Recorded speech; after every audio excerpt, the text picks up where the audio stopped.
আরও একবার কোপা আমেরিকায় একই দিনে জয়ের দেখা পেয়েছে ব্রাজিল ও আর্জেন্টিনা। শক্ত ডিফেন্স ও দুর্বল আক্রমণ নিয়ে ব্রাজিলের জয়, যেখানে 1-0 ব্যবধানে, সেখানে 7 গোলের নাটকীয় থ্রিলারে এক অবিশ্বাস্য জয় তুলে নিয়েছে আলবিসেলেস্তেরা। নাটক কাকে বলে সেটা দেখা গেছে আর্জেন্টিনার ম্যাচে। এদিন তাদের প্রতিপক্ষ হিসেবে ছিল উরুগুয়ে। ক্লাউদিও এচেভেরিকে নিয়ে কেন এত স্বপ্ন আর্জেন্টিনার সমর্থকদের, কেন এত আশা ভরসা, সেটার প্রমাণ তিনি করেছেন আরও একবার। এবার উরুগুয়ের বিপক্ষে তাণ্ডব চালিয়েছেন 10 নম্বর জার্সি পরিহিত খেলোয়াড়। মেসির মতো 10 নম্বর জার্সি পরার কারণে কেন মেসির উত্তরসূরি ভাবা হচ্ছে সেটাই প্রমাণ করে দিলেন এই খেলোয়াড়। কোপা আমেরিকা অনূর্ধ্ব 20 টুর্নামেন্টে উরুগুয়ের বিপক্ষে এবার মাঠে নামে আর্জেন্টিনা। শুরু হতেই আক্রমণাত্মক ফুটবল শুরু করে আলবিসেলেস্তেরা। যদিও প্রথম গোলের জন্য অপেক্ষা করতে হয় প্রথমার্ধের প্রায় শেষ দিক পর্যন্ত।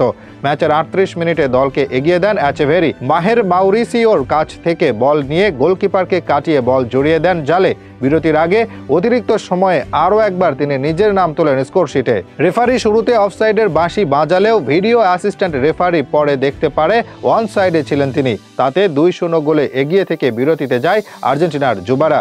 সেখান থেকে প্রথমার্ধ শেষ করে তারা, সেখানেই শুরু হয় দ্বিতীয়ার্ধ। মাহের মাউরিসিও এবার নিজের নাম তোলেন স্কোরশিটে। 52 মিনিটে দলের ব্যবধান করেন 3-0। এরপর একটি গোল শোধ করে উরুগুয়ে, তবে নিজেদের লিড 3 গোলে আবারও নিয়ে যায় তারা। আরও একবার স্কোরশিটে সেই মাহের মাউরিসিও ও এচেভেরি জুটি, যেখানে অ্যাসিস্ট করেন এচেভেরি আর গোল করেন মাহের মাউরিসিও। মনে হচ্ছিল বেশ সহজ এক জয় পেতে যাচ্ছে আর্জেন্টিনা, তবে কে ভেবেছিল সেই ম্যাচেও এখনো এত বেশি নাটক বাকি আছে। সেটাই দেখা যায় সময়ের সাথে সাথে। যে উরুগুয়ে ম্যাচ থেকে ছিটকে গেছিল 70 মিনিটে, তাদেরকে 75 মিনিটে আলো দেখায় জোয়াকুইন লাভেগা। তার দ্বিতীয় গোলে ব্যবধান হয় 4-2। 86 মিনিটে আরও একবার স্কোরশিটে নিজেদের নাম তোলে উরুগুয়ে।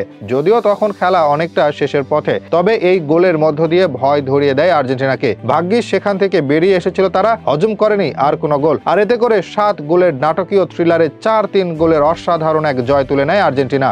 2 ম্যাচে 2 জয়ে ফাইনাল রাউন্ডে এখন তাদের অবস্থান সবার উপরে। এখনো আরও বাকি আছে 3টি ম্যাচ। এর মাঝে একটি খেলা অনুষ্ঠিত হবে ব্রাজিলের বিপক্ষে। 14 তারিখে ভ্যালেন্টাইন ডেতে অনুষ্ঠিত হবে ম্যাচটি। এর আগে ব্রাজিলকে গ্রুপ পর্বের খেলায় 6টি গোল জালে জড়িয়ে দেয় এচেভেরিরা। এছাড়া বাকি 2টি ম্যাচ হবে কলম্বিয়া ও প্যারাগুয়ের বিপক্ষে।